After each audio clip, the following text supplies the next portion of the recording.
আসসালামু আলাইকুম রহমতুল্লাহি বারাকাতুহু। সুপ্রিয় দর্শক, আপনারা দেখছেন আপনাদের প্রিয় আয়োজন নেক্সাস টেলিভিশনের নিয়মিত আয়োজন ব্যাকম্যাচ বিস্তৃত ইসলামী জীবন বিধান। সরাসরি সম্প্রচারিত এই আয়োজন শুরু করছি মহান রব্বুল আলামিনের পবিত্র নামে। বিসমিল্লাহির রহমানির রহিম। যিনি এক এবং অদ্বিতীয়, পরিচিত শানি সুবহানাল্লাহি ওয়া বিহামদিহি আদাদা খালকিহি ওয়া রিদা নাফসিহি ওয়া জিনাতা আরশিহি ওয়া মিদাদা কালিমাতিহি। রসুল করিম সাল্লাল্লাহু আলাইহি ওয়াসাল্লামের শানে পড়ছি আল্লাহুম্মা সাল্লি ওয়া সাল্লিম আলা আবদিকা ওয়া হাবিবিকা মুহাম্মাদিন ওয়া আলিহি ওয়া সাহবিহি আজমাইন। সুপ্রিয় দর্শক, অন্যান্য দিনের মতো আজ আমরা একটি নির্দিষ্ট বিষয় নিয়ে আলোচনা করব, আর তা হলো অশান্ত পৃথিবীতে কোরআনের আহ্বান। এই চমৎকার বিষয়টি নিয়ে আলোচনা করার জন্য এবং বর্তমান সময় ঘনিষ্ঠ এই বিষয় নিয়ে আলোচনা করার জন্য স্টুডিওতে আমন্ত্রিত হয়েছেন খ্যাতিমান ইসলামিক স্কলার বিদগ্ধ আলেমিন মাওলানা মোস্তফা জামান হাফিজাহুল্লাহ। চলুন সালাম বিনিময় করে নিচ্ছি। আসসালামু আলাইকুম ওয়া রাহমাতুল্লাহি ওয়া বারাকাতুহু। ওয়ালাইকুম আসসালাম ওয়া রাহমাতুল্লাহি ওয়া বারাকাতুহু। শেখ কেমন আছেন? আলহামদুলিল্লাহ, আশা করি আপনারা ভালো আছেন। আলহামদুলিল্লাহ, আমিও আল্লাহ পাকের মেহেরবানিতে ভালো আছি। আপনাকে আজ পেলাম, আলহামদুলিল্লাহ। অনেক ব্যস্ততা রেখে আপনি আমাদেরকে সময় দিচ্ছেন, এই জন্য আপনাকে আমাদের তরফ থেকে অনেক অনেক শুকরিয়া জানাচ্ছি। জাযাকুমুল্লাহু খাইরান। ওয়া ইয়াকুম। সুপ্রিয় দর্শক, যারা এই মুহূর্তে নেক্সাসের পর্দায় চোখ রেখেছেন, আপনাদেরকে অনেক অনেক প্রীতি ও শুভেচ্ছা জানিয়ে শুরু করছি অশান্ত পৃথিবীতে কোরআনের আহ্বান। সেই সাথে জানিয়ে দিচ্ছি আমরা শাইখের কাছ থেকে আলোচনা শুনতে চলে যাব। তার আগে জানিয়ে দিচ্ছি যে আপনারা এই চমৎকার আয়োজনের সাথে সরাসরি যোগাযোগ করে আপনাদের প্রশ্নগুলো আমাদেরকে বলতে পারবেন, যা আমরা শাইখের মাধ্যমে আপনাদেরকে জানাবো। নিশ্চয়ই দেখতে পাচ্ছেন স্ক্রিনে প্রদর্শিত হচ্ছে একটি নাম্বার, তা ব্যবহার করবেন এবং আমাদেরকে সরাসরি কল করবেন। একই সাথে ফেসবুক এবং ইউটিউবে সরাসরি সম্প্রচারিত হচ্ছে এই আয়োজন, সেখানে মূল্যবান কমেন্টস করে আমাদের সাথেই থাকবেন। তো অশান্ত পৃথিবীতে কোরআনের আহ্বান, আমরা এই বিষয়টি নিয়ে শেখের কাছে যাচ্ছি। শেখ, যদি বলতেন যে এই যে এখন বর্তমান সময়ে চলছে আসলে অশান্ত পৃথিবী, যদি আমরা বলি জুলুম, জালিম আর মাজলুমের লড়াই, তো এই ক্ষেত্রে আসলে ইসলাম কি বলে? জি, জাযাকাল্লাহু খাইরান। বিসমিল্লাহি ওয়াস সালাতু ওয়াস সালামু আলা রাসূলিল্লাহ ওয়া আলা আলিহি ওয়া সাহবিহি ওয়া মান ওয়ালা। খুবই গুরুত্বপূর্ণ একটা বিষয়, যে বিষয় মানুষকে ভাবিয়ে তোলে যে শান্ত পৃথিবী কেন অশান্ত, শান্তিময় পৃথিবী কেন জুলুমের স্টিম রুলার চালানো হচ্ছে।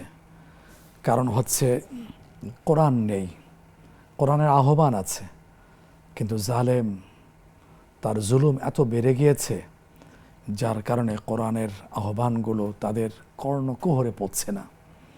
প্রথম কথা হলো, আপনি যেই বিষয়ের কথা বলেছেন যে কোরআনের আহ্বান, কোরআন তো প্রথমে আহ্বান জানায় বিশ্ববাসীকে, কারণ কোরআনই আসছে সূরা আম্বিয়া 17তম পারা হাফিজ কোরআন কারীমের 2য় পৃষ্ঠায়, লাউ কানা আলিয়াতুন ইল্লাল্লাহু লাফাসাদাতা।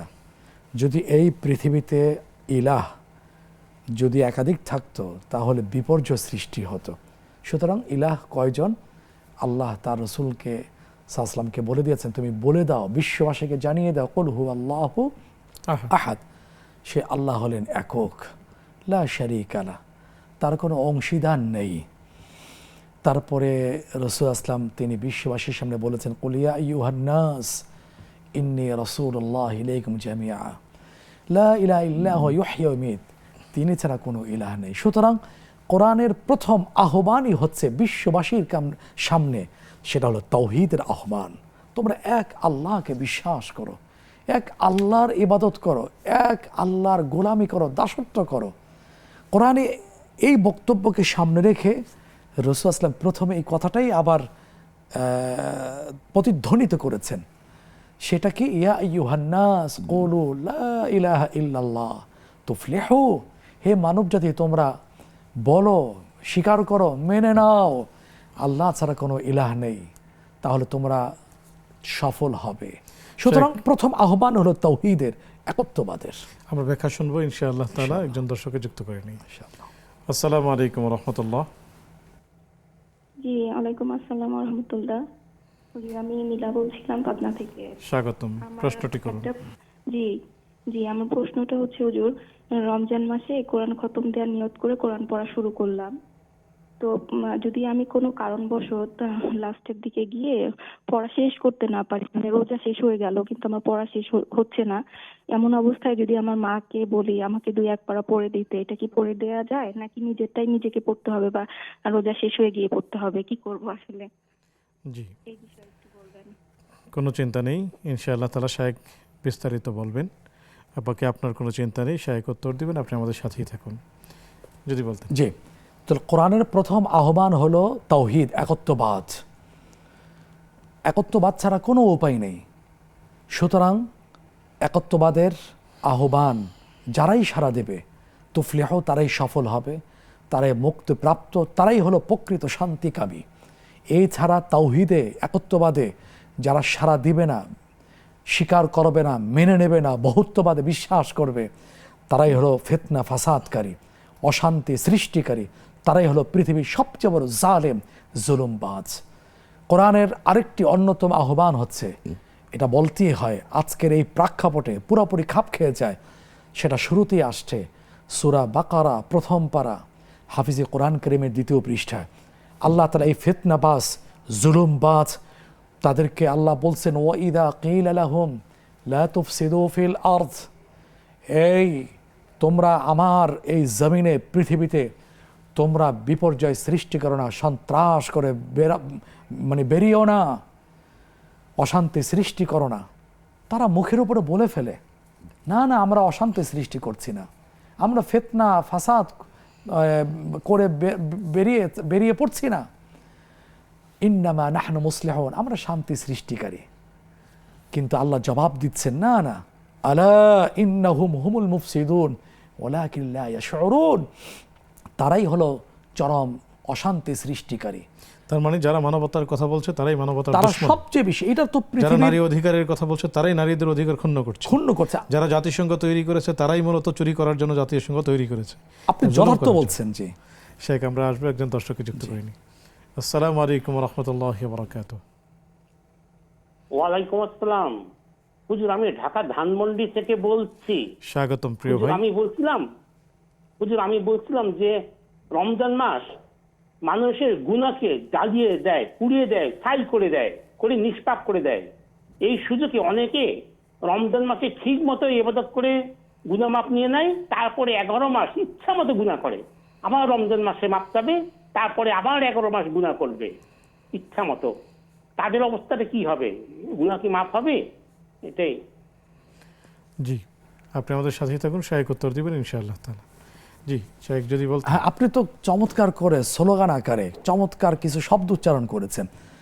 এরাই অশান্তি সৃষ্টিকারী।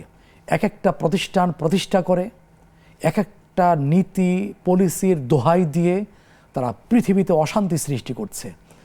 গাজা এত ঐতিহ্যবাহী একটা ভূমি, বরকতময় ভূমি, উড়ে এসে জুড়ে বসল দ্বিতীয় বিশ্বযুদ্ধের পরে।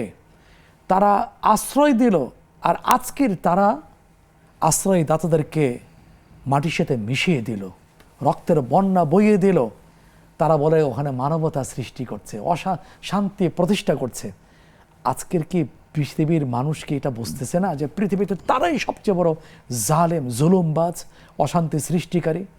তারপরে আগ বাড়িয়ে যেখানে যাকে পছন্দ হলো না তাদেরকে যারা মানে না, আনুগত্য করে, অনুগত নয়, তারা এক একটা কথা বলে বুমিং করছে, মিসাইল ছুড়ে মারছে, অবরোধ সৃষ্টি করছে, বিশ্ববাসীকে তাদের সেই শক্তিশালী মিডিয়ার মাধ্যমে বোঝাচ্ছে।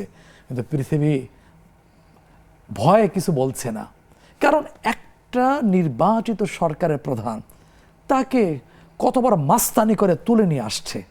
সে যে হোক না কেন, সেটা জুলুমটা যদি হয় কাফিরের বিরুদ্ধে, ইসলাম সমর্থন করে না।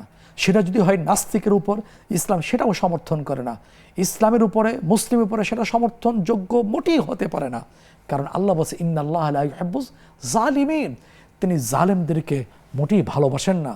তারপরে সূরা তাওবা 10ম পারা, হাফিজে কোরআন কারীমের 11তম পৃষ্ঠা বলছেন, ফালা তাযালিম, তোমরা জুলুম করবে না একে অপরের প্রতি। হাদিসে কুদসির মধ্যে আসছে, তিনি বলছেন, ইন্নী হারামতু যুলমা আলা নাফসি, আমি নিজের উপরে জুলুম করা হারাম করে দিয়েছি। ওমা রাব্বুকা বিযাল্লামিল লিল আবিদ, তোমার রব বান্দার উপরে জুলুমকারী নয়, নিজের উপরে জুলুম হারাম করেছেন, জুলুম করেন না বলে দিলেন। সুতরাং সেই জুলুম তারা করছে সেটা আল্লাহ মোটেই সহ্য করবেন না। ওরাই হলো পৃথিবীর প্রথম প্রকৃত অশান্তি সৃষ্টিকারী জালেম জুলুমবাজ। শেখ, আমরা আরো কথা শুনবো ইনশাআল্লাহ, দর্শককে যুক্ত করছি। ইনশাআল্লাহ। আসসালামু আলাইকুম রহমতুল্লাহ। ওয়ালাইকুম আসসালাম। আমি চাপাই থেকে বলছি স্বাগতম, প্রশ্নগুলো করুন। যে ওই ধরেন কোন লোকের কাছ থেকে আমি ব্যবসা শুরু করলাম টাকা নিয়ে, তো টাকাটা ধরেন যে ব্যবসায় ক্ষতি হয়েছে, ক্ষতি হয়ে মানে আমি দিতে পারছি না টাকাটা, মানে খুবই মানে যে দিতে পারি, তখন মানে একটা জমি আছে বিক্রি করতে পারছি না, তখন সুদী ব্যাংক থেকে টাকা নিয়ে যদি দিই তাহলে পারে গুনাহ হবে নাকি? বা কিছু জি। টাকা হয়তো ওই ব্যবসার টাকা হয়তো সংসারে খরচ হয়ে যায়। জি, সুদী ব্যাংক থেকে মানুষের কাছ টাকা থেকে নেওয়া, নিয়ে টাকা। সুদী ব্যাংক থেকে টাকা নিলে তো অবশ্যই গুনাহ হবে। বাকি বিস্তারিত শায়েখ বলবেন। জি, এরপরে কোনো প্রশ্ন? জি, আসসালামু আলাইকুম রহমতুল্লাহ। জি, ওয়ালাইকুম সালাম। স্বাগতম, প্রশ্নগুলো করুন। হ্যাঁ জি হুজুর, আমার জাকাত সম্বন্ধে প্রশ্ন। আমার প্রশ্ন হচ্ছে, আমার 3 ভরি স্বর্ণ আছে আর 5.5 ভরি রূপা আছে, তো আমাকে কি জাকাত দিতে হবে কিনা? জি। জি, জাযাকুমুল্লাহ। সাথেই থাকুন, শায়েখ উত্তর দিবেন। আসসালামু আলাইকুম রহমতুল্লাহ।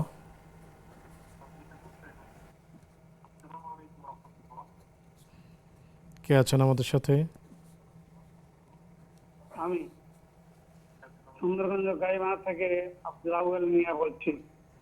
জি, স্বাগতম, প্রশ্নটি করুন। মহিলা বিধবা মহিলা তার স্বামী রেখে যাওয়া 12 লাখ টাকা দিয়ে শেষ সংসার চালায়, আর আর কোনো উপার্জন করার তার পথ নেই, কিন্তু এই টাকার কি তাকে জাকাত দিতে হবে? জি, আরো কোনো প্রশ্ন? আর একটা প্রশ্ন হলো, আমার কোনো উপায় না থাকলে, কোনো উপায় নাই, জীবন বাঁচানোর জন্য কি সুদের টাকা গ্রহণ করা যাবে?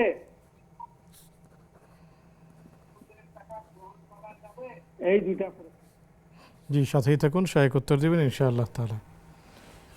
শেখ বলছিলেন কোরআনুল কারীমের সেই আয়াত। হ্যাঁ, আরেকটি আহ্বান, সেটা হলো ফিতনা ফাসাদ তৈরি করা যাবে না, অশান্তি সৃষ্টি করা যাবে না। আল্লাহ পাক তো জোরালোভাবে বলছেন।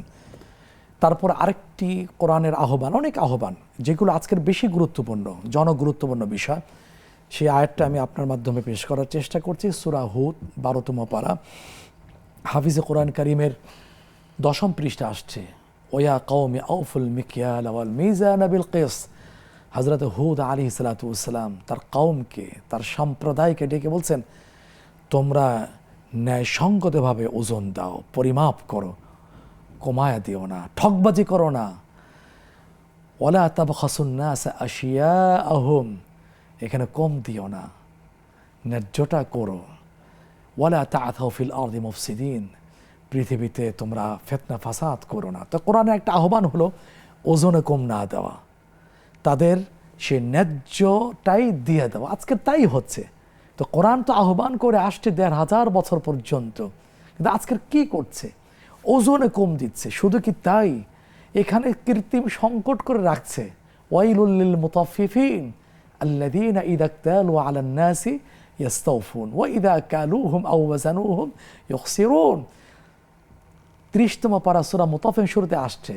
তাদেরকে আল্লাহ পাক ধ্বংস কামনা করেছেন, ধ্বংসের কথা বলছেন। আল্লাহ যদি বলেন ওয়াইল, তো ওই বান্দা ব্যবসা বাঁচবে কোথায়? বাঁচানোর জায়গাটা কোথায়? আইনাল মাফার, পালাবে কোথায়? সূরা কিয়ামত, কিয়ামত নামক সূরাতে আসছে। সেই দেওয়ার সময় কম দেয়, নেওয়ার সময় পুরোটাই নিচ্ছে। এগুলোর বাহিরে তো আরো বড় গুরুতর অপরাধ হলো, দিচ্ছে কম আবার দেয়ও না, পুরা মানে কি বলে, মার্কেট থেকে পণ্যটা সরিয়ে ফেলে। অথবা দেখা যায় রমাদান আগে যেটা আসছে মিডিয়ার সুবাদে আমরা সাধারণ নাগরিকরা দেখতে পেলাম, জানতে পারলাম, সেরে ছোট ছোট জাহাজ ভাড়া করে সারা রেখে দিয়েছে গুদামজাত করে, সেখানে সময় মতন বাজারে ছাড়বে, বেশি দামে নেবে। এটা তাহলে যেখানে প্রাপ্তি মজুদ থাকা সত্ত্বেও কম দেওয়ার কোনো সুযোগ নেই, আর সেখানে মার্কেট থেকে পুরো আউট করে ফেলে, আউট অফ দ্য মার্কেট আজকের কিছু কিছু নিত্য ব্যবহার্য পণ্য, সেটার অবস্থা কি হবে? সুতরাং এটা করতে নিষেধ করা হয়েছে। এটা হলো কোরআনের আহ্বান, কম দিও না, কৃত্রিম সংকট তুমি সৃষ্টি করো না।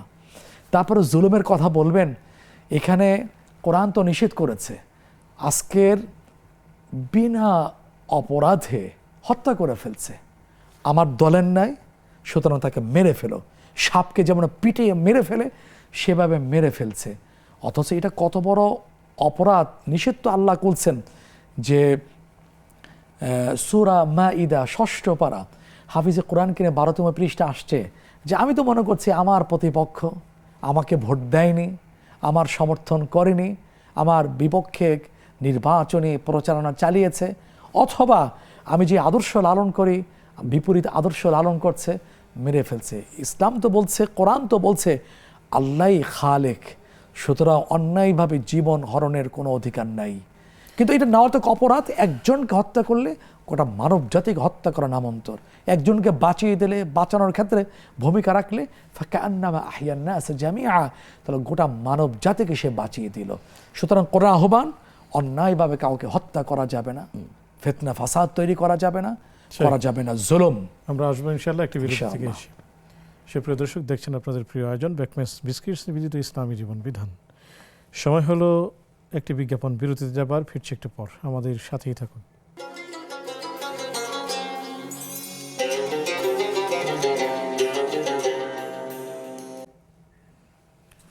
আসসালামু আলাইকুম রহমতুল্লাহি বারাকাতুহু।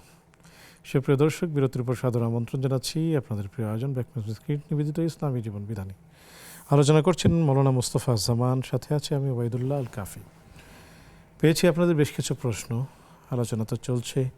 অশান্ত পৃথিবী, যারা শান্তির কথা বলে মুখে তারাই গোটা বিশ্বজুড়ে অশান্তি সৃষ্টি করে রেখেছে, এবং শান্তি মিশনের নামে বাংলাদেশ থেকে আমাদের বাহিনীদেরকে নিয়ে গিয়ে সেই চোরদেরকে মূলত চুরি করার সুযোগ করে দিতে হয়, এবং যাদের অধিকার কেড়ে নেওয়া হচ্ছে আফ্রিকাতে, তাদেরকে মূলত পাহারাদারি করতে হয়।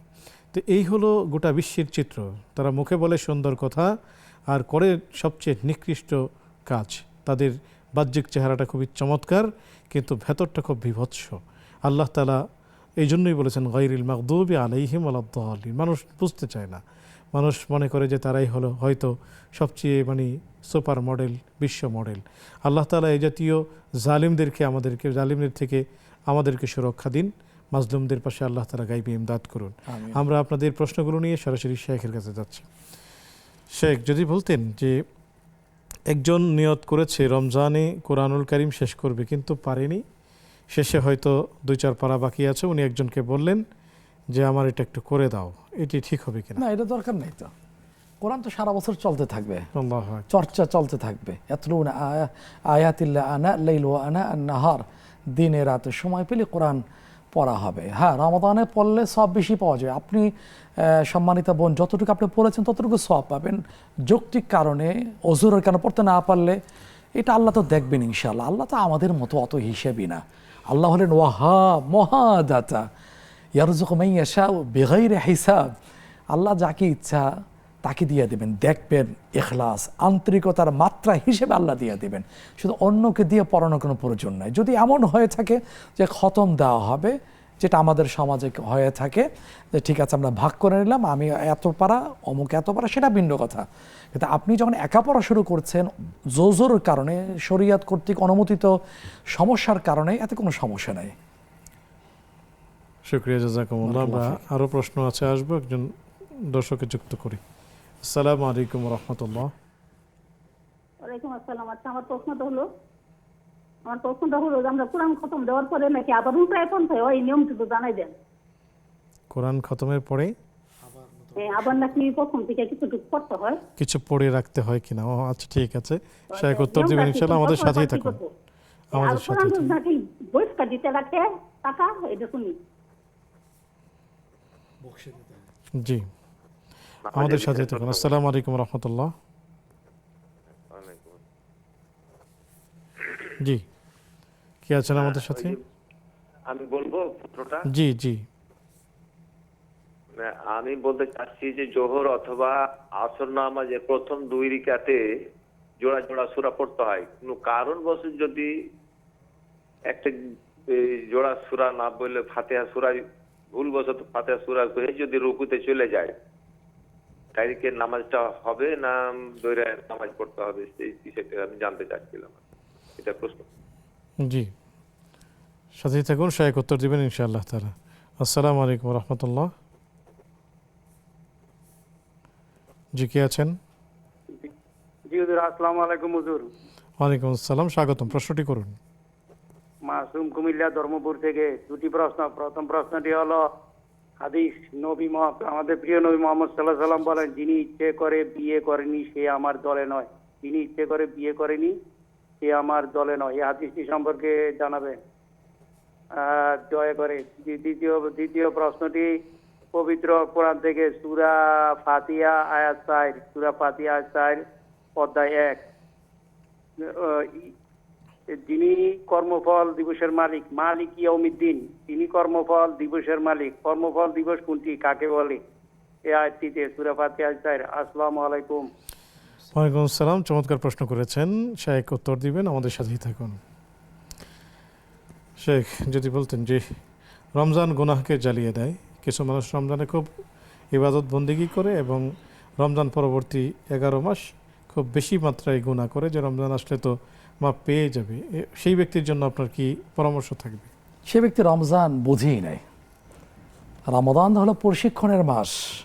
11 মাস চলার জন্য এখানে তাকওয়ার ফুয়েল সে নিয়ে নেবে। আর এবাদত তো সিজনাল না। ওয়াবুদ রাব্বাকা হাত্তা ইয়াতিয়াকাল ইয়াকিন, সূরা হিজরের শেষ আয়াতে আসছে, 14তম পারা, হাফিজে কোরআনের 6ষ্ঠ পৃষ্ঠে আসছে যে মৃত্যু পর্যন্ত ইবাদত করে যেতে হবে। চাকরি থেকে, ডিউটি থেকে, দায়িত্ব থেকে অবসর নেওয়ার সুযোগ থাকে, কিন্তু ইবাদত নামক ডিউটি থেকে অবসর নেওয়ার কোনো সুযোগ নেই। রমাদান আসছে, আমি মসজিদে নামাজি ইবাদত করছি, রমাদান চলে গেল, তা আমি তো রমাদানই বুঝি নাই, এই জন্য তো নিষেধ আসছে, তোমরা রমাদান কেন্দ্রিক ইবাদতকারী হয়েও না।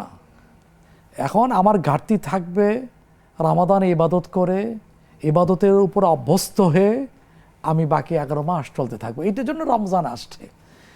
আর রমাদানে যদি ইবাদত করি আর বাকি সময় ইবাদত ছেড়ে দিই, রমাদানে যদি গুনাহ থেকে মুক্ত থাকি, রমাদানের পরে আবার সেই গুনার দিকে চলে যাই, তাহলে রমাদান আমার কোনো সার্থকতা বয়ে নিয়ে আসে নাই। রমাদান আমার জন্য কবুল, আমার জন্য মকবুল না, এটা হাদিসে আসছে। প্রকৃত অবস্থা আল্লাহ অবগত, কিন্তু একটা হাদিস আসছে আমাদেরকে জানান দিচ্ছে, আহাব্বুল আমালি আল্লাহি আদওয়ামুহা ওয়া ইন কাল্লা, সে আমল আল্লাহর কাছে প্রিয় যে আমল কন্টিনিউ করা হয়, সবসময় করা হয়, সেটা যদি পরিমাণ অল্পও হয়। রমাদান চলে গেছে, আমি মসজিদ ছেড়ে দিয়েছি, নামাজ ছেড়ে দিয়েছি, গুনাহ ছিল না, গুনার দিকে আবার ফিরে গেছি, তাহলে এই রমাদান আমার জন্য কোনো সার্থকতা বয়ে নিয়ে আসেনি। সুতরাং যিনি এই কাজটা করছেন, যিনি এই কথাগুলো বলছেন, উনি রমাদান বোঝেন নাই। তার জন্য কোনো রমাদান জীবনের যে অতীতে যে কটা গিয়েছে, আল্লাহ যে কটা দিবেন, এই অবস্থায়, এই চিন্তা চেতনায় রমাদান তার জন্য কোনো কল্যাণ বয়ে নিয়ে আসবে না। জাযাকুমুল্লাহু খাইরান। আসসালামু আলাইকুম রহমতুল্লাহ। জি, কে আছেন আমাদের সাথে? জি, প্রশ্ন হচ্ছে আমরা যে 10 দিন, এই 10 দিনের যে রাত্রগুলো 5 দিন পাবো, এই 5 দিন কি সারা রাত থেকে আমাদের কোরআন ইবাদত বন্দেগী করতে হবে? আর না হলে শুধু মনে করেন যা পারি কইরা তাহাজ্জুদ নামাজ কইরা বা যতটুকু পারি এতটুকু করে ঘুমাইলেও হবে, না সারা রাত জাগনা থাকতে হবে? এইটা। আর দ্বিতীয় প্রশ্ন হচ্ছে, কেউ যদি কোরআন পড়তে চায়, বলে যে আমি কোরআন শিখবো, পরে ওই কাজটা মনে করেন সফল হয়েছে, তারপরে আর এখন আর পড়তেছে না, 5-6 বছর হয়ে যেতেছে, কোরআনের কথা আর নাই না। আর সর্বপ্রথম বলছে না আমি কোরআন শিখবো, এটা জীবনে পড়ি না, এটা ভালো হবে, এই অনেক কথা, কিন্তু এখন কোরআনের কথা বললে কোরআন আর এটা ধরে না বা পড়ে না। এটার জন্য কি আমি গুনাহগার হব না আমার স্বামী গুনাহগার হবে? জি, আমাদের সাথেই থাকুন, শায়েখ উত্তর দিবেন ইনশাআল্লাহ তাআলা। শেখ, ঋণ করেছিলেন, ঋণ দিতে পারছেন না, সুদী ব্যাংক থেকে টাকা নিয়ে বা সুদ করে টাকা নিয়ে ঋণ দিবেন কি না? না, একটা হলো তো হারাম, যেই হারাম কবিরা গুনার ব্যাপারে তো আল্লাহ রসুলের পক্ষ থেকে যুদ্ধের ঘোষণা আসছে, ফাআযানু বিহারবিম মিনাল্লাহি ওয়া রাসূলিহি। তারপরে এই যে একটা বাস্তব উদাহরণ আমরা পেয়ে গেলাম, দিতে পারছে না, নিঃস্ব হয়ে গেছে। কেন? আল্লাহ তো ১,৫০০ বছর আগে কোরআনে জানিয়ে দিয়েছেন। সূরা বাকারা ৩য় পারা হাফিজে কোরআন কারীমের ৬ষ্ঠ পৃষ্ঠে আসছে, ওই মাহকুল্লাহুর রিবা, আল্লাহ সুদকে মিটাইয়া দেন। আজকের দেখা গেছে বড় বড় ধনী মানুষ এই অর্থের হক আদায় করেনি, অথবা উৎসটা হলো সে হারাম দিয়ে তওবা করে নাই, ফিরে আসে নাই, মালকে পরিশুদ্ধ করেনি, আল্লাহ মিটাই দিয়েছে, নিঃস্ব হয়ে গেছে। কত কাহিনী মিডিয়াতে আসছে। Number one. নাম্বার টু হচ্ছে নাম্বার টু হচ্ছে উনি এই কাজটা ঠিক করেননি, এখন কি করবেন? অন্যের দ্বারস্থ হবেন, সহযোগিতা চাইবেন। জি, জাযাকুমুল্লাহ শেখ, অল্প অল্প করে উত্তর নিব ইনশাআল্লাহ। তারপরেও দর্শক আছেন, আমাদের নিতে হবে। আসসালামু আলাইকুম রহমতুল্লাহ। জি, সংযোগটি বিচ্ছিন্ন হয়েছে। আসসালামু আলাইকুম রহমতুল্লাহ। আসসালামু আলাইকুম। ওয়ালাইকুম আসসালাম। জি, স্বাগতম, প্রশ্নগুলো করুন। দুটি প্রশ্ন ছিল ভাইয়া। জি জি, খুব দ্রুত করবেন। জি, প্রশ্নগুলো করুন। হ্যালো আমরা শুনতে পাচ্ছি, প্রশ্নগুলো করুন। ভাইয়া, আমি বলছি কি যে আমি তো গর্ভবতী। এখন অনেক সময় ছেড়ে তারাবি নামাজ যে 20 রাকাত, আমি 2 রাকাত করে 4 রাকাত অনেক সময় বসে পড়ি, অনেক সময় দাঁড়ায় পড়ি। আমার খারাপ লাগে, এটা কি ঠিক আছে আমার জন্য? আমি কি পড়তে পারবো? আমি অবশ্যই পড়তে পারবেন ইনশাআল্লাহ তাআলা। জি, আবার অনেক সময় আছে যে অনেক খারাপ লাগে, শুধু এশায় নামাজ পড়ি, তারাবি নামাজ পড়ি না। তাতে কি আমার কোনো গুনাহ হবে? আমার শেখ উত্তর দিবেন, বাকি আপনি বসে দাঁড়িয়ে পড়তে পারবেন, কোনো সমস্যা নেই, যেহেতু আপনি ওজরগ্রস্ত ইনশাআল্লাহ তাআলা। আরও কোনো প্রশ্ন? জি, আমাদের সাথেই থাকুন, শেখ উত্তর দিবেন ইনশাআল্লাহ তাআলা। সুপ্রিয় দর্শক, দেখছেন আপনাদের প্রিয় আয়োজন ব্যাকম্যাচ বিস্কিটস নিবেদিত ইসলামী জীবন বিধান। সময় হলো আরও একটি বিজ্ঞাপন, বিরতিতে যাবার ফিরছি একটু পর, আমাদের সাথেই থাকুন।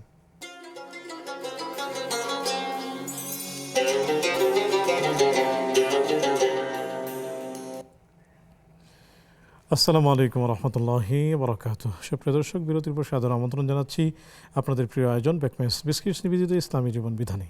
আলোচনা করছেন মাওলানা মোস্তফা জামান, সাথে আছে আমি ওবায়দুল্লাহ আল কাফি। আপনাদের বেশ কিছু প্রশ্ন পেয়েছি, আমরা সেগুলোর উত্তর জানতেই শেখের কাছে চলে যাচ্ছি।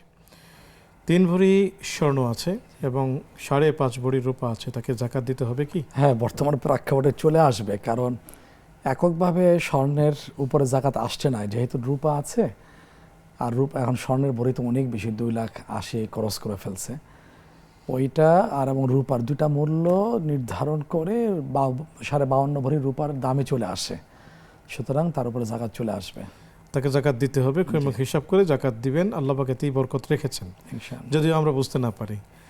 একজন বিধবা বোন আছেন, যিনি আসলে 12 লক্ষ টাকা আছে, সেটাই হলো একমাত্র তার চলার মাধ্যম। এখন তাকে এই 12 লক্ষ টাকা থেকে যাকাত দিতে হবে কিনা? এখন এই 12 লক্ষ টাকা তো একসাথে খাচ্ছেন না, এক বছরও খেয়ে ফেলতেছেন না, রাখছেন, ওখানে মুনাফা আসছে ইত্যাদির মাধ্যমে ওনার সংসারটা উনি চালাচ্ছেন। এখন যাকাতটা হয়তো বার্ষিক, দেখা যায় উদ্বৃত্ত যেটা থাকতেছে 1 বছর শেষে, ওই উদ্বৃত্তের উপরে যাকাতটা চলে আসবে। যেই মাসে উনি সংসারের জন্য টাকাটা নিয়েছেন, খরচ করছেন, সেক্ষেত্রে দেখতে হবে যে ওই সময় উদ্বৃত্ত কত টাকা থাকছে, এর উপর যাকাত দিতে হবে। এখন যে কথাটা আসছে, এই ছাড়া বিকল্প কোনো টাকা নাই, অর্থ নাই, জীবন অবলম্বন নাই ইত্যাদি, এখন সামনে বাঁচবেন, 2 দিন পরে বাঁচবেন না বাঁচবেন কিনা, এটা তো কোনো গ্যারান্টি নেই। আমার বর্তমান দিকে তাকে আমার বিধানটা আমার উপরে আরোপিত হবে। শুকরিয়া, জাযাকুমুল্লাহ। শেখ, কোনো উপায় নেই, এরকম কোনো ব্যক্তি কি সুদের আশ্রয় নিতে পারবে কিনা? পারবেন, কিন্তু বাংলাদেশে এখন কি কোনো উপায় নেই? কত ব্যবস্থা আছে। আজকের তো ভিক্ষা করেও শুনতে জিনিসটা খারাপ শোনা যায়, তার চেয়ে তো ভালো যে এটা করে তো অন্তত আমি 2 বেলা খেতে পারবো না, কোথাও গিয়ে বলতে পারবো না, সুতরাং এর বিরুদ্ধে আমার যাওয়াটা মোটেই ঠিক না। শুকরিয়া, জাযাকুমুল্লাহ। আমরা একজন দর্শককে যুক্ত করছি। আসসালামু আলাইকুম রহমতুল্লাহ। ওয়ালাইকুম আসসালাম। আমি যতদূর জানি যে প্রতারণা নবীজি পছন্দ করতেন না, আল্লাহ তাআলার আদেশে নিশ্চয়ই। তো সেটা আমি জানতে চাচ্ছিলাম যে যারা এই যে চুল দাড়ি কালো করে আর কি, বা যারা নসিহত বা এই যে যারা বয়ান দেন, তারাই যদি এই কাজটা করে, তাহলে তাদের কি শাস্তি আল্লাহ তাআলা মওকুফ করবেন কি বয়ানের পরিপ্রেক্ষিতে, নাকি তাদেরও কোনো শাস্তির বিধান আছে? শুকরিয়া। আরো কোনো প্রশ্ন? জাযাকুমুল্লাহ। শেখ, কোরআন খতম দেওয়া এবং বক্সে দেওয়ার এই জাতীয় কোনো বিধান আসলে আছে কি? নিয়তটাই হলো এনে মুখ্য বিষয়। মানুষ যখন কোরআন তেলাওয়াত শুরু করে দেন, নিশ্চয় তার ভিতরে একটা নিয়ত থাকে, আমি আমার মা বাবার জন্যে অমুক কাজ সিদ্ধির জন্য আমি এই কোরআন তেলাওয়াত করছি। ওইটা নিয়ত করার সাথে সাথে ওই কাজটা হয়ে যায়। আলাদা বক্সে দেওয়া, যেটা ফার্সি শব্দ, আলাদা ইসালে সার ব্যবস্থার কোনো প্রয়োজন নেই। এটা একসময় কেউ হয়তো কোনো জায়গা থেকে এটা চালু হয়েছে। জাযাকুমুল্লাহু খাইরান। শেখ, জোহর, আসর এই নামাজগুলোতে সূরা ফাতিহার পর সূরা মিলাতে ভুলে গিয়েছেন। তো সূরা ফাতিহার পর সূরা মিলাতে যখন ভুলে গিয়েছেন, সেই ক্ষেত্রে ওনার নামাজ পড়ার পদ্ধতি কি হবে, বা নামাজ কি নতুন করে পড়তে হবে কিনা? ফরজ নামাজ 4 রাকাত যেটা নিয়ে আসতেন জোহর আসর, সেই ক্ষেত্রে প্রথম 2 রাকাতে সূরা ফাতিহার পরে সূরা মিলানো ওয়াজিব। যদি ভুলবশত সূরা ফাতিহার পরে সূরা না মিলানো হয়, যদি সালাম ফিরানোর পর যদি মনে আসে, সালাম ফিরানোর আগে যদি মনে আসে, তো সাওসিদা দিলেই ওর নামাজটা হয়ে যাবে ইনশাআল্লাহ। জাযাকুমুল্লাহ। যে ইচ্ছাকৃতভাবে আমাদের একজন ভাই জানতে চেয়েছিলেন যে এই ইচ্ছাকৃতভাবে যদি কেউ নিকাহ না করে, বিবাহ না করে, তাহলে আমার দলভুক্ত নয়, মানে ফামান রগিবা আন সুন্নতি ফালাইসা মিন্নি। সেটারই মূলত আসলে উনি বিস্তারিত বুঝতে চাচ্ছেন যে হাদিসটা আসলে কি বোঝাতে চেয়েছে। হাদিসে যেটা আসছে, রাসূল সাল্লাল্লাহু আলাইহি ওয়াসাল্লাম বলেছেন আন নিকাহু মিন সুন্নতি, বিবাহ আমার একটা আদর্শ সুন্নাহ। ফামান রাগিবা আন সুন্নতি ফালাইসা মিন্নি। সামর্থ্য থাকা, শক্তি এবং আর্থিক শক্তি এবং অর্থ, এই আর্থিক সংগতি থাকা সত্ত্বেও যদি বিয়ে না করে, তাহলে নবীজি সাল্লাল্লাহু আলাইহি ওয়াসাল্লাম এটা গুরুত্ব বোঝাতে গিয়ে বলছে সে আবার উম্মতের অন্তর্ভুক্ত। নবীজি বিয়ে করেছেন, আর উম্মতের মধ্যে বিয়েটা একটা সুন্নাহ। আগের ধর্মে এটা ছিল না। ওই ধর্মে কি ছিল? রুহবানিয়া, বৈরাগ্যবাদ। সুতরাং এটা গুরুত্ব বোঝানোর জন্য রাসূল সাল্লাল্লাহু আলাইহি ওয়াসাল্লাম বলেছেন। জি, আর এটা দিয়ে কি হয়? ইমানটা পরিপূর্ণ হয়, অন্যায় থেকে বেঁচে থাকাটা সহায়ক হয়ে থাকে। জাযাকুমুল্লাহ। উনি জানতে চেয়েছেন যে মালিক ইয়াউমিদ্দিন, কর্মফল দিবসের মালিক, কর্মফল দিবস মানে কি বোঝায়? হাশরের ময়দান, যেদিন আহকামুল হাকিমিন, বিচারকদের বিচারক হয়ে তিনি প্রতিদান দিবেন, সেই দিনের কথা বোঝানো হয়েছে। তার মানে কর্মফল দিবস মানে কিয়ামতের দিন, কিয়ামতের দিনকে বোঝানো হয়েছে। কিয়ামতের দিন আল্লাহ তাআলা আসলে একমাত্র জাজ হবেন, তিনি বিচার করবেন। সেখানে যত রকমের অনিয়ম হয়েছে, অন্যায় হয়েছে, প্রত্যেকটা অন্যায় সম্পর্কেই তাকে জিজ্ঞাসা করা হবে। জাযাকুমুল্লাহু খাইরান। শেখ, আমরা আরো দর্শককে যুক্ত করছি। আসসালামু আলাইকুম ওয়া রাহমাতুল্লাহ। আসসালামু আলাইকুম। আসসালামু আলাইকুম। সময় খুব কম, আপনি? ওয়ালাইকুম আসসালাম। আসসালামু আলাইকুম। জি, ওয়ালাইকুম আসসালাম, স্বাগতম। প্রশ্নগুলো করুন। হুজুর, আমার একটা প্রশ্ন ছিল। 1 নাম্বার প্রশ্ন হলো, একটা মেয়ে মসজিদে মানত করছিল যে যদি ছেলে হয় মসজিদে 500 টাকা দিবে, 1000 টাকা দিবে। তো ছেলে হয় নাই, মেয়ে হয়েছে, তো ওই টাকাটা কি দিতে হবে? আর 2 নম্বর প্রশ্ন হলো যে বেতের নামাজ 3 রাকাত পড়ার সময় 2 রাকাত পরে যে শেষের রাকাত যে দোয়া কুনুত পড়ে সেজদায় যেতে হয়, তখন মনে ছিল না, তো সেজদায় যে কুনুতটা পড়ে ফেলছিলাম, এটা কি হবে? জি, আমাদের সাথেই থাকুন, শেখ উত্তর দিবেন ইনশাআল্লাহ তাআলা। আসসালামু আলাইকুম ওয়া রাহমাতুল্লাহ। জি শেখ, এই যে দিনগুলো, বিশেষ করে এই 10 দিন, আজকে মাগরিবের পর থেকেই শুরু হয়ে যাবে সেই দশকের প্রথম, আজকেও তো হতে পারে সেই লাইলাতুল কদর। তো এই দিনগুলোতে আসলে আমল কি হবে জানতে চেয়েছেন?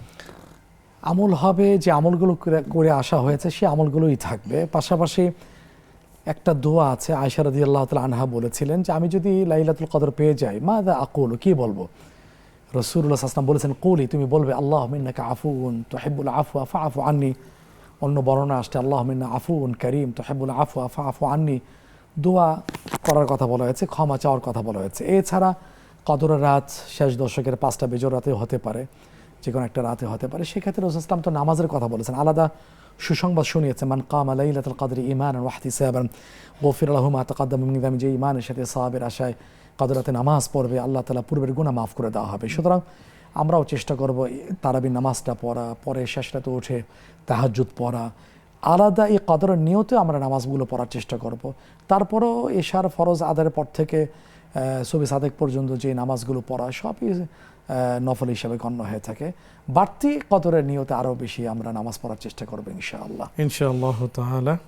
আমরা বলতে চাই যে এই দিনগুলোতে বিশেষ করে প্রতি রাত্রিতে আপনি অল্প কিছু দান করবেন, ইস্তিগফার পড়বেন, দরুদ শরীফ পড়বেন, একটু কোরআন তেলাওয়াত করবেন এবং 4 রাকাত নফল নামাজ পড়বেন, কিয়ামুল লাইল করবেন এবং মনের মাধুরী মিশিয়ে দোয়া করবেন। নবীজি সাল্লাল্লাহু আলাইহি ওয়াসাল্লামের দোয়া আছে হিসনুল হাসিন এবং হিসনুল হাসিন, এটি সংগ্রহ করবেন।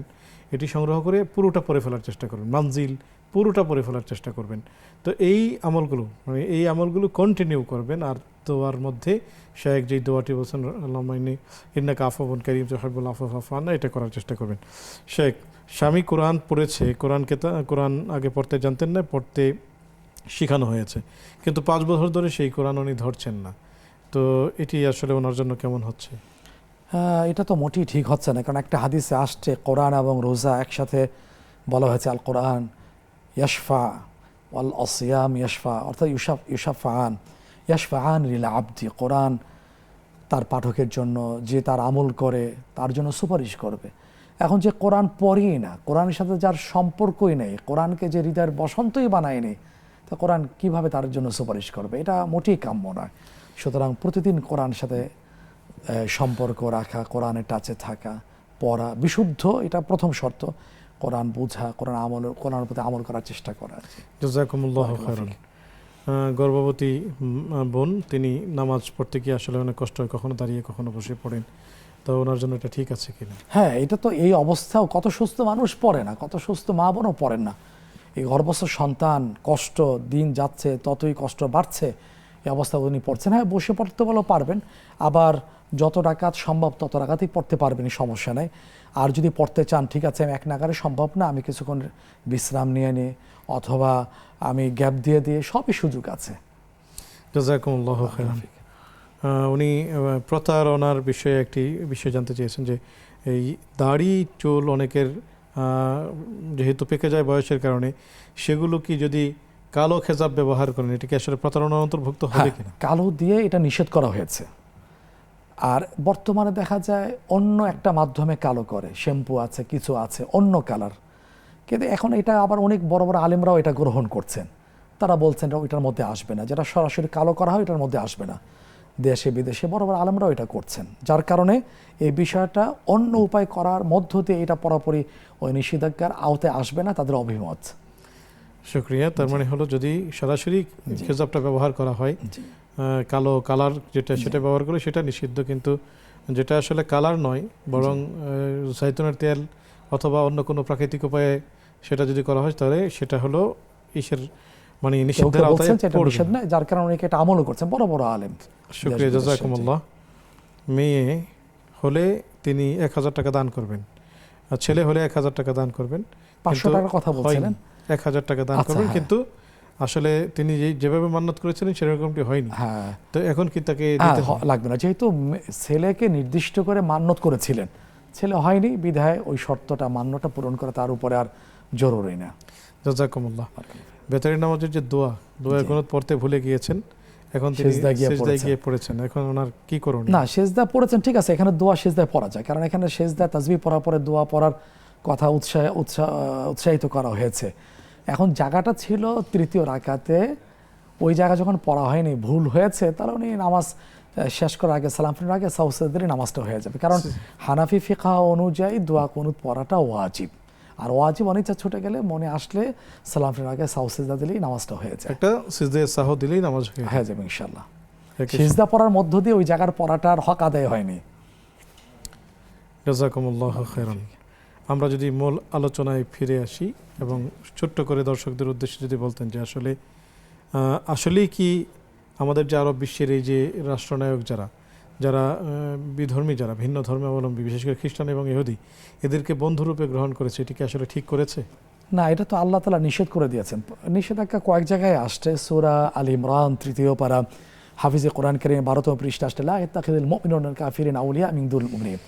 আল্লাহ তো এখানে সরাসরি নিষেধ করে দিয়েছেন যে মুমিনদেরকে বাদ দিয়ে কাফেরদেরকে বন্ধু হিসেবে গ্রহণ করবে না।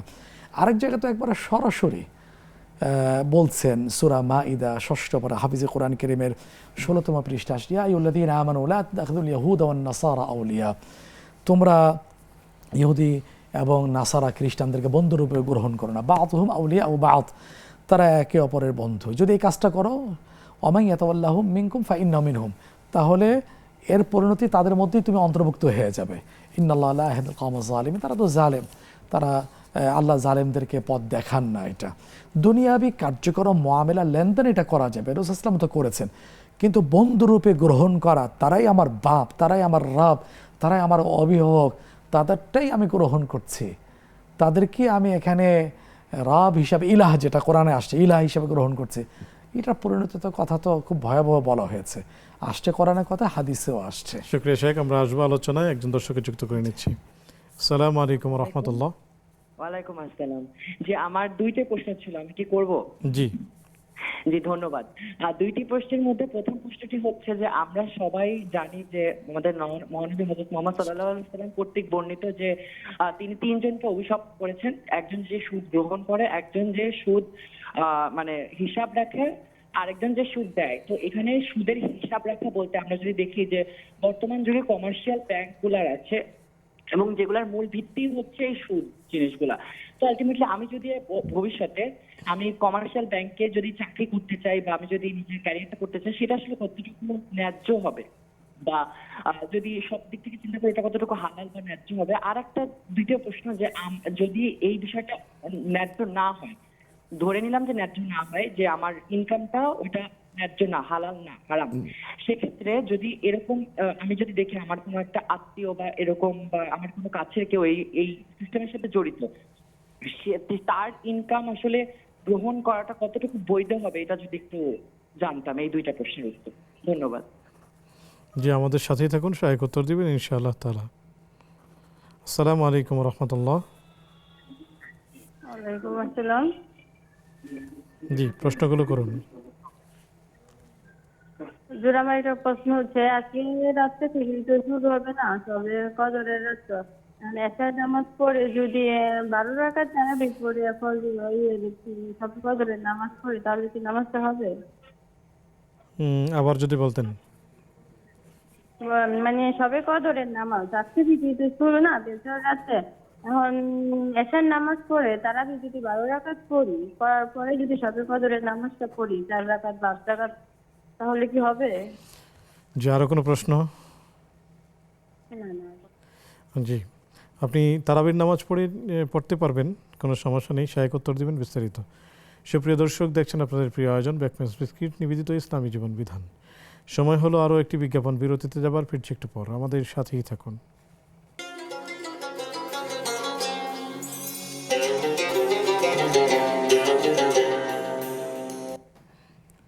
আসসালামু আলাইকুম রহমতুল্লাহি বারাকাতুহু। সুপ্রিয় দর্শক, বিরতির পর সাদর আমন্ত্রণ জানাচ্ছি আপনাদের প্রিয় আয়োজন ব্যাকমেন্স বিস্কিট নিবেদিত ইসলামী জীবন বিধানে। আলোচনা করছেন মাওলানা মুস্তাফা জামান, সাথে আছি আমি ওবায়দুল্লাহ আল কাফি। আপনাদের প্রশ্নগুলো পেয়েছি, চলুন শায়েখের কাছ থেকে উত্তর জেনে নেই। শেখ, 3 জন ব্যক্তিকে অভিশাপ দেওয়া হয়েছে, সুদ গ্রহণকারী, সুদ দাতা এবং সুদের সাক্ষ্যদাতা। এখন ব্যাংকে যারা চাকরি করেন তারা এই আওতায় পড়বে কিনা? হ্যাঁ, সুদের লেখক একটা কথা আছে, কাতিব, এখানে সুদের সাক্ষী, সুদের লেখক। এই লেখকের মধ্যে মুহাদ্দিসরা কেরামের বক্তব্য হলো যারা সুদি কারবারের সাথে জড়িত তারাও এই আওতার মধ্যে চলে আসছেন। সুতরাং আগে থেকে করে আসছেন, যখন জানতে পেরেছেন উনি যত দ্রুত সম্ভব বেরিয়ে আসার চেষ্টা করবেন, হুট করে ছেড়ে দেবেন না, যেহেতু ওনার রানিং কিছু ফরজ দায়িত্ব থাকে, ফ্যামিলি থাকে, ইত্যাদি খাত থাকে।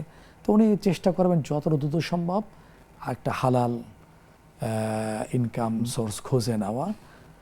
এর পর্যন্ত উনি ঘৃণা ভরে এই কাজটা করতে থাকবেন, আল্লাহর কাছে সাহায্য চাইতে থাকবেন। জাযাকুমুল্লাহ। এখন নিকটাত্মীয় যদি এই জাতীয় ব্যাংকে চাকরি করেন, তার উপার্জনটা কি হালাল হবে?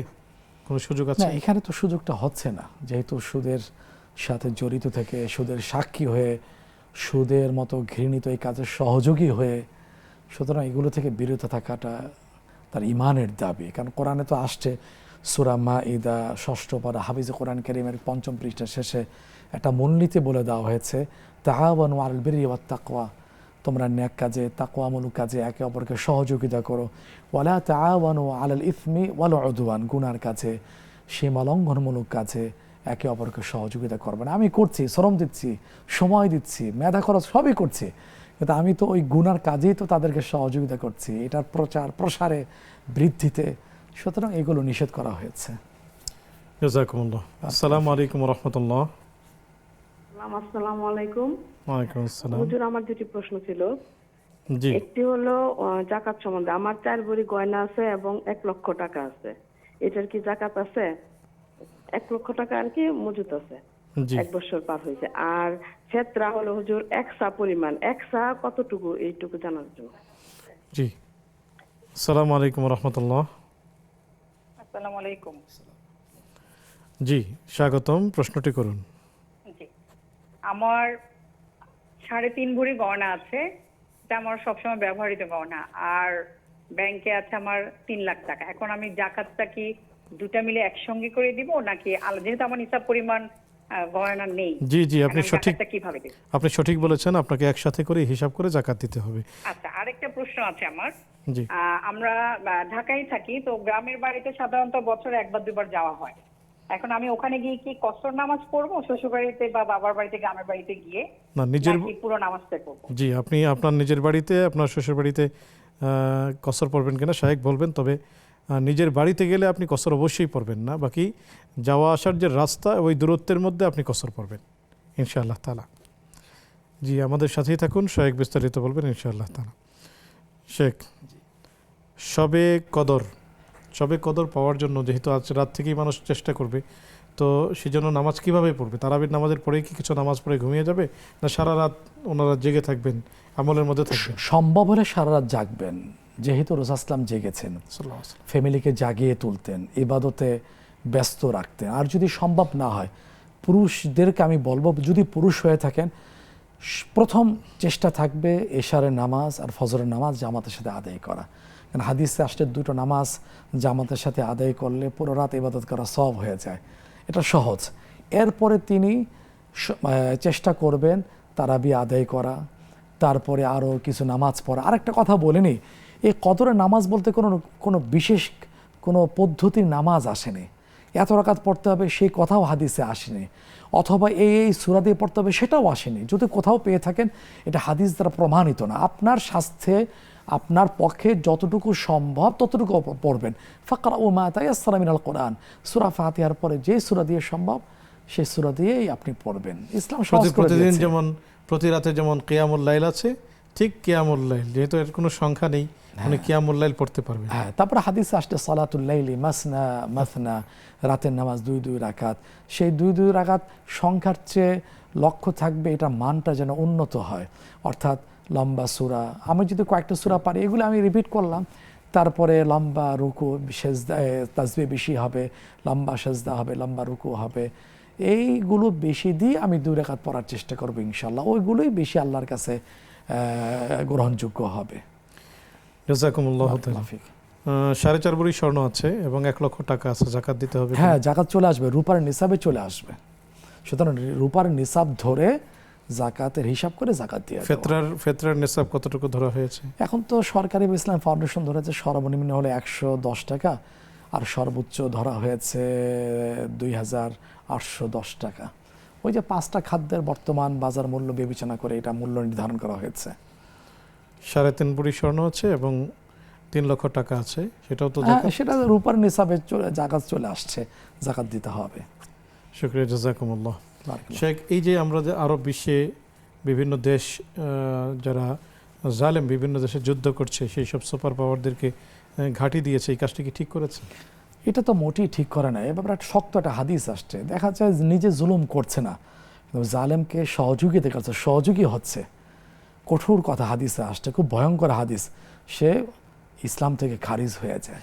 একই সাথে আমরা আরও একটি বিষয় আপনার মাধ্যমে দর্শকদেরকে আমরা জানাতে চাচ্ছি যে এই যে ভিন্ন দেশের সেনাবাহিনীকে এনে রাখছে, তার মানে নিজেদের সেনাবাহিনী নেই, এই যে শক্তি অর্জন করছেন, এটা কি ঠিক হচ্ছে? ইসলামের দিক থেকে নাকি এটা তো কোরআনের বিরোধী হচ্ছে। কোরআন তো বলে দিয়েছে এটা আল্লাহ বক্তব্য দিয়েছেন যে ওয়াইদু লাহুম মাস্তাতাআতুম মিন কুওয়া, সামর্থ্য অনুযায়ী বড় একটা বাজেট হবে, বিগ বাজেট, সামরিক শক্তি বৃদ্ধির জন্য, সামরিক খাতের জন্য বড় একটা বাজেট হবে মুসলিম দেশে, কোরআনের বক্তব্য।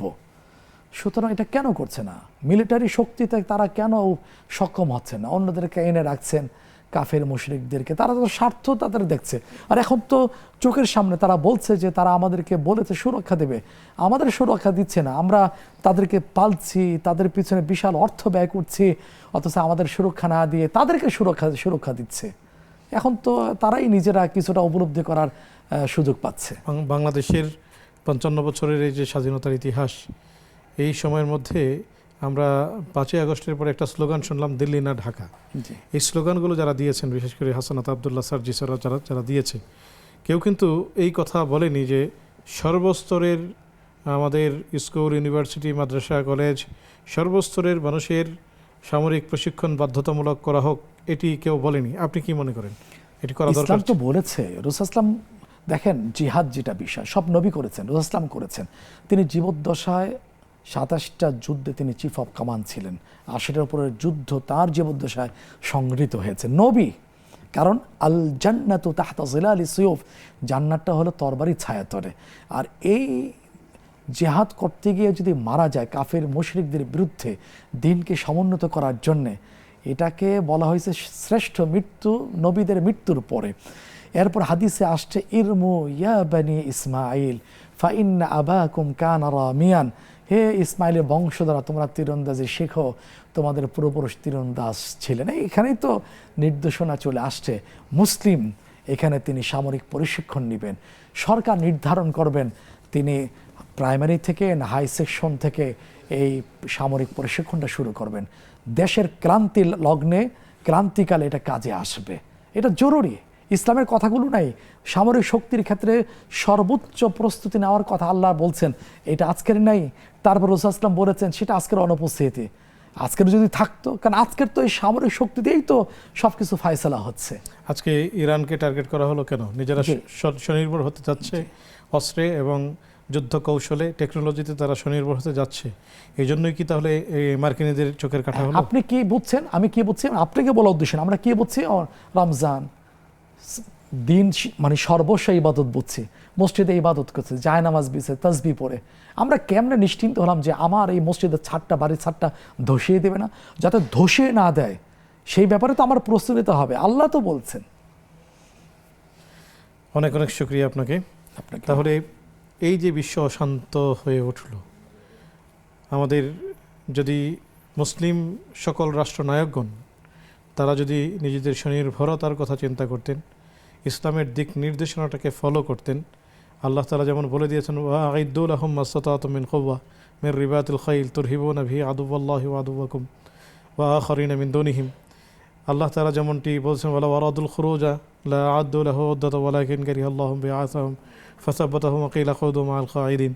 এই জাতীয় অসংখ্য আয়াতে আল্লাহ তাআলা যেই সতর্কবাণী আমাদেরকে দিয়েছেন, আমরা যদি সেগুলোকে ফলো করতাম, ইভেন বাংলাদেশের রাষ্ট্রনায়কগণও যদি আমাদের সর্বস্তরের জনগণের সামরিক প্রশিক্ষণ নিশ্চিত করতেন, আমাদের সকল ডিফেন্সের বাহিনী তারা যদি বিভিন্ন রকমের সামরিক সরঞ্জাম উৎপাদনে আরও দক্ষ হয়ে উঠতেন, তাহলে মনে হয় যে মুসলিম বিশ্ব এখন যেই চিত্রটি দেখছে যে আমাদেরকে ঠিক কেমন পাকিস্তান পরমাণু শক্তিধর রাষ্ট্র, কিন্তু তাকে কোনো একটা রাষ্ট্রের নিচে হয়ে চলতে হচ্ছে। একই সাথে ইরান এত বড় একটা রাষ্ট্র, কিন্তু তার পাশে মুসলিম বিশ্বগুলো দাঁড়াচ্ছে না। তো এই যে টোটালি যে চিত্র, এই যে অশান্তি, এর মূল কারণ কি? তাহলে আমরা বলবো যে কোরআনের আহ্বান হলো সকল মুসলিমদেরকে এক হয়ে যাওয়া। এই যে ভিন্নতা, একজন আরেকজনের সাথে দুশ্মনী, শত্রুতা, নিজেদের সাথে লেগে আছে, আফগান পাকিস্তান লেগে আছে, ভাই ভাই। তাহলে কি আপনি এই কথা বলবেন যে আমাদের ভাই ভাইয়ের সংঘাতটা বন্ধ করে সবাইকে এক হয়ে যাওয়া উচিত? হ্যাঁ, প্রথম কথা হচ্ছে কি, সূরা আনফাল 10ম পারা হাফিজে কোরআন কারীমের 2য় পৃষ্ঠার শুরুতে আসছে ওয়ালা তানাজাউ ফাতাফশালু ওয়া তাযহাবু রিহুকুম আসবিরু। বিভেদ তৈরি করতে নিষেধ করা হয়েছে, আকীদা ঠিক আছে, কিন্তু জালেমের পক্ষ নেওয়া তো নিষেধ আসছে, জালেমের পক্ষ নেওয়ার তো সুযোগ নেই। মাজলুমের পক্ষ নেওয়ার কথা বলা হয়েছে, সহযোগিতার করার কথা হাদিস আসছে, উনজুর আখাকা যালিমান আও মাজলুমান। সেই মাজলুম যদি অমুসলিম হয়, নাস্তিক হয়, আমরা আলোচনা এক পর্যায়ে কথা বলেছিলাম, তার পক্ষ নেওয়ার কথা বলেছে, কিন্তু আমি কেমনে জালেমের পক্ষে নিই, নাম্বার 1। নাম্বার 2 হচ্ছে যে আমি যদি শক্তিশালী হই, আমি যদি ঐক্যবদ্ধ থাকি, সংখ্যা যদি কমও হয়, ছোট্ট রাষ্ট্র হই, তো কোরআনের কথা মানার কারণে, বাস্তবায়ন কারণে সাহায্য কিন্তু আমরাই পাবো। এই যে মাসে বসে কথা বলছে, এটা তো বিজয়ের মাস। বদর, ফাতহে মক্কা বিজয় সহ আরও যুদ্ধগুলো এই রমাদান মাসে সংগৃহীত হয়েছে। আল্লাহ বিজয় দান করেছেন, সুতরাং সংখ্যা দিয়ে হয়নি বদর যুদ্ধের বিজয়।